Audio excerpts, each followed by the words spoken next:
नमस्कार मित्रों, दीनदयाल की चौपाल में आपका स्वागत है। आज 4 सितंबर 2024 और वार है बुधवार, और बुधवार को हम प्रस्तुत करते हैं एक हिंदी बाल कहानी का वाचन। तो आज मैं आपको जो कहानी सुना रहा हूँ उसके रचनाकार हैं समीर गांगुली, मुंबई महाराष्ट्र, और इनकी कहानी का नाम है जर्सी नंबर 17। ये कहानी वैसे बच्चों का देश पत्रिका में प्रकाशित है, जुलाई 2024 के अंक में छपी हुई भी है, लेकिन फिर भी वाचन का भी एक अलग अंदाज है। आपने अगर उसमें बच्चों का देश में अगर नहीं पढ़ी है और आप तक पत्रिका नहीं पहुंच पाई है तो आप इसका आनंद लीजिए। आज आपको कहानी सुनाएंगे। और सबसे पहले मैं एक सूचना आपको बता दूं, हमारे मित्र हैं यहाँ हनुमानगढ़ में, PRO हैं पुरुषोत्तम कुक्कड़, उन्होंने एक सूचना दी है मुझे भी। आप ये थोड़ा लाइव में थोड़ा सा बता देंगे बेटियों के लिए तो थोड़ा लाभदायक रहेगा बेटियों के लिए। तो मैं एक सूचना प्रेषित कर रहा हूँ कि बेटियों को दें उज्जवल भविष्य की सौगात। इसमें बताया गया है कि 10 वर्ष तक की आयु की बच्ची के लिए जो है आप 250 रुपये में पोस्ट ऑफिस में खाता खोल सकते हैं, और बेटी जो है जब तक 15 साल की हो जाएगी तब तक आप राशि जमा करवा सकते हैं और आपको खूब सारा लाभ मिलेगा। और पूरी जानकारी के लिए आप अपने निकटतम जो पोस्ट ऑफिस है वहाँ जाकर आप संपर्क करें। और सूचना के लिए भाई मेरी भी जिम्मेदारी बनती है बेटियों के लिए सूचना देना। तो पुरुषोत्तम जी का भी बहुत बहुत आभार कि आप जो हैं PRO हैं पोस्ट ऑफिस में, और उनकी ये ड्यूटी भी है कि जन जन को और बेटियों को लाभ पहुँचाए। तो आज कार्यक्रम की शुरुआत में हमारे अनुज जो है प्रवीण मेहन पधारे हैं। आपका बहुत बहुत स्वागत हनुमानगढ़ से। और हमारे अनुज और नरेश मेहन हमारे साहित्यकार जो मित्र हैं उनके छोटे भ्राता। और भाई राम राम, आपको भी बहुत बहुत राम राम। और मैं अब कहानी शुरू करता हूँ, क्योंकि आपका कमेंट आते ही पता लग गया भी अब कार्यक्रम शुरू हो गया। क्योंकि कई बार ऐसे उसमें करते हैं ना वो एयर मोड में, क्योंकि एयर मोड में भी अनावश्यक कोई फ़ोन ना आ जाए बीच में, एक बार है ना कोई अवरोध आ गया तो फिर वो कहानी का फ्लो भी टूट जाता है। तो मैं अब कहानी शुरू करता हूँ और उनके बारे में थोड़ा सा आपको बता दूँ भी। आप समीर गांगुली जी मुंबई महाराष्ट्र से बहुत ही ज़बरदस्त और दिग्गज बाल कथाकार हैं। आपने बाल उपन्यास भी लिखे हैं और नए नए प्रयोग आप करते रहते हैं, खूब लिखते हैं, और केवल कथा और उपन्यास लिखते हैं बच्चों के लिए, कविताएं नहीं लिखते। तो एक विषय में लिखना ये भी एक बहुत बड़ी बात है। हमारे पुराने मित्र हैं, और पिछले दिनों हम मुंबई में गए थे तो मैं और हमारे मित्र जो हैं अपने मनोहर चमोली मनु, उत्तराखंड, पौड़ी गढ़वाल उत्तराखंड के जो साहित्यकार साथी हैं, हम दोनों वहाँ उनके घर भी गए और भोजन पर भी आपने आमंत्रित किया, कि पुस्तकों का भी लेन देन हुआ, परिवार से भी एक दूसरे से मिलवाया। बहुत बढ़िया लगा समीर जी से मिलकर भी। इतने बड़े महानगर में एक सरल सा व्यक्ति जो है वहाँ, और इतना प्रतिभावान प्रतिष्ठित बाल कथाओं में उनसे मुलाकात हुई, बहुत बढ़िया लगा। और अभी पधारे हैं सुभाष जी पधारे हैं कंदायरा। सुभाष जी भाई आपका बहुत बहुत स्वागत। और मैं अब समीर गांगुली जी की ये बाल कहानी जो कि बच्चों का देश जुलाई 2024 के अंक में प्रकाशित है, ये जर्सी नंबर 17, मैं ये कहानी आपको सुना रहा हूँ। अब ध्यान दीजिएगा थोड़ा। कोच ने पुलक को जर्सी देते हुए कहा, खिलाड़ी इस जर्सी की इज्जत रखना, हमेशा याद रखना कि कभी मैं भी इसी नंबर की जर्सी पहनकर खेला करता था। पुलक ने 3 बार सिर हिलाकर कहा, हाँ हाँ हाँ। वह बहुत खुश था। उसे स्कूल की क्रिकेट टीम में पहली बार चुना गया था। जल्दी ही उसे अपनी बैटिंग, बॉलिंग और फील्डिंग का कमाल दिखाने का मौका जो मिला था। सब यानी घर के लोग और पड़ोसी, शर्मा अंकल तथा खन्ना आंटी का परिवार उसे एक उभरता हुआ क्रिकेट खिलाड़ी मान रहे थे। बड़ी मेहनत की थी सबने उसे यहाँ तक पहुँचाने में, मम्मी ने, चाचू ने और ऑटो वाले भैया ने। अगर कल वह कोहली, जडेजा, रैना, तेंदुलकर इनके टक्कर का खिलाड़ी बन गया तो इनको थैंक्स कहना नहीं भूलेगा।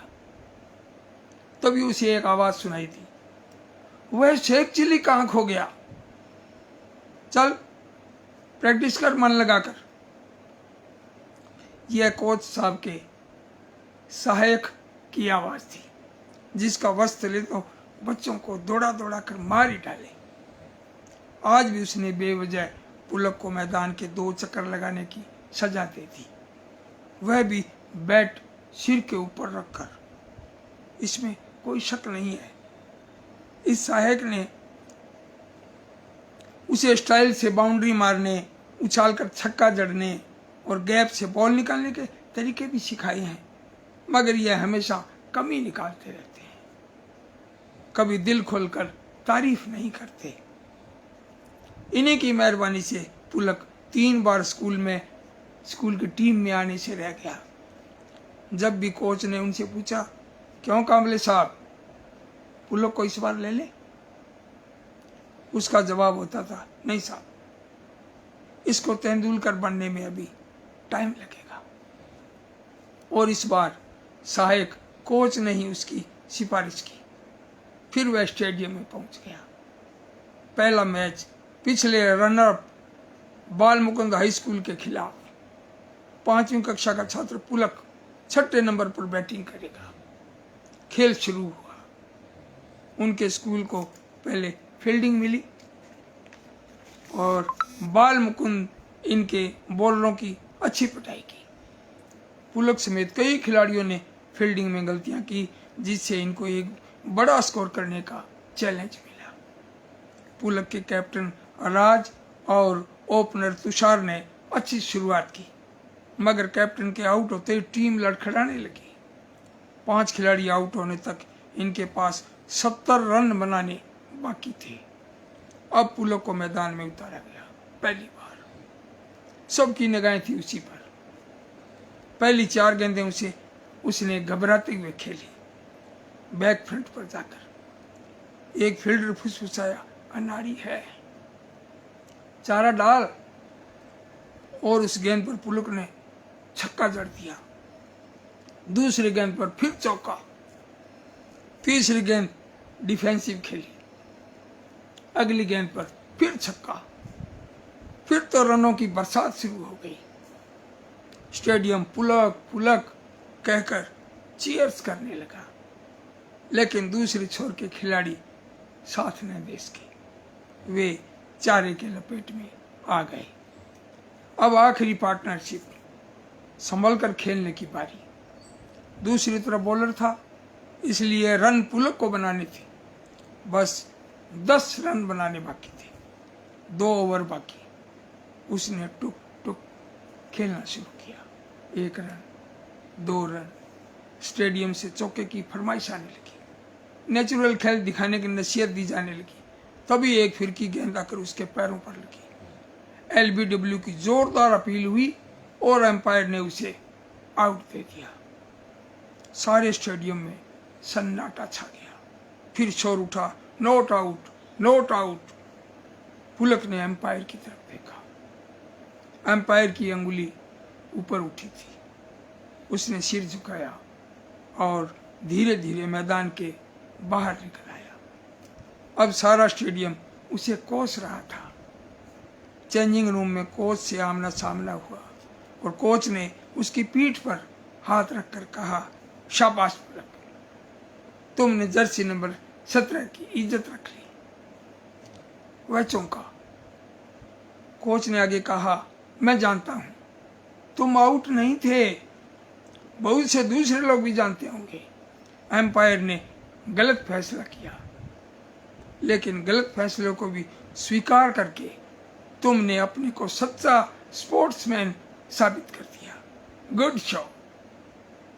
यह कहकर कोच दूसरी तरफ चले गए, लेकिन पुलक के मन में अब हारने का मलाल नहीं था। वही बहुत खूब, बहुत प्रेरणाप्रद बालक था, बहुत जबरदस्त। मेरी बहुत बहुत शुभकामनाएं समीर गांगुली जी के लिए।